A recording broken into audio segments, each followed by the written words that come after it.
Sunak says Truss's budget was mistaken as Starmer defends backing of Corbyn. Sunak says Truss's budget was mistaken as Starmer defends backing of Corbyn.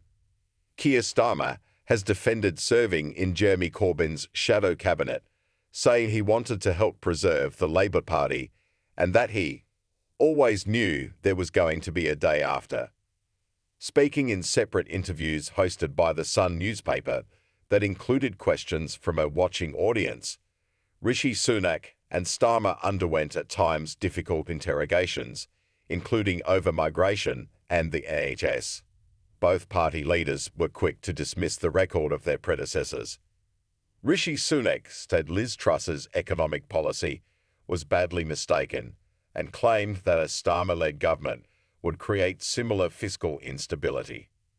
Starmer, meanwhile, gave his fullest answer, yet as to why he had endorsed Corbyn in the 2019 election when he did not believe in him, and why he did not quit to serve on the backbenches, as some colleagues had. Everybody then took a decision about what they did, how we dealt with this, he said.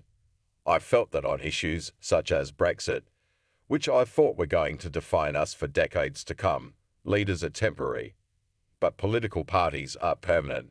But it was important to have a voice in the shadow cabinet. It meant that I could challenge on anti-Semitism, and it meant that the Labour Party never veered from its position on things that are fundamental, like NATO, he said. The entire Corbyn period was, Starmer said, very difficult for me and for my party, but he had to look towards the future. I knew there would be a day after, where we needed to pick it up, to say to the electorate, in 2019, we got this wrong, and rebuild. We were all working to that end, he said.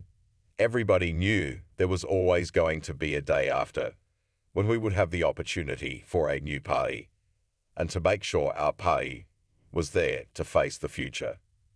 Sunak sought to argue that Labour would be as damaging to the economy as Truss, as he was challenged about the impact of the short-serving Prime Minister.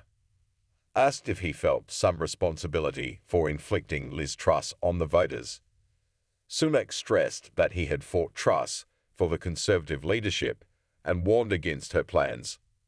I was right then, when I warned about Liz Truss. That's why all of you can trust me now, he said. I have also warned about the damage that Keir Starmer would do to our economy. I was saying something that no one wanted to hear, but I was saying it because I believed it. And I'm telling you again now, it all seems a bit familiar. If Keir Starmer is your Prime Minister, the economy is going to suffer, and all of you are going to suffer. I don't want to see that happen. In another pointed remark, Sunak argued that Labour's decision to scrap the Rwanda deportation plan for asylum seekers would see a rush in arrivals. Those illegal migrants will not be on planes to Rwanda, he said. They will be out on our streets, putting pressure on public services. And by the way, I can tell you now they are queuing up in Calais, waiting for a Starmer government so they can come here and stay here. Rishi Sunak stopped off in Chelsea after the debate to deliver a brief stump speech to Tory activists. Greg Hands, a trade minister and former Tory chair, who was elected with a 11,000 majority in 2019, is seeking re-election in the West London seat. Sunak told local activists he was not blind to people's frustrations with me, with our party, but said this election is not a referendum on me. He said Keir Starmer had changed his mind on every major position that he has taken, including just the other day U-turning on his U-turning about supporting Jeremy Corbyn, and accused the Labour leader of threatening the security of women with his policy on transgender rights.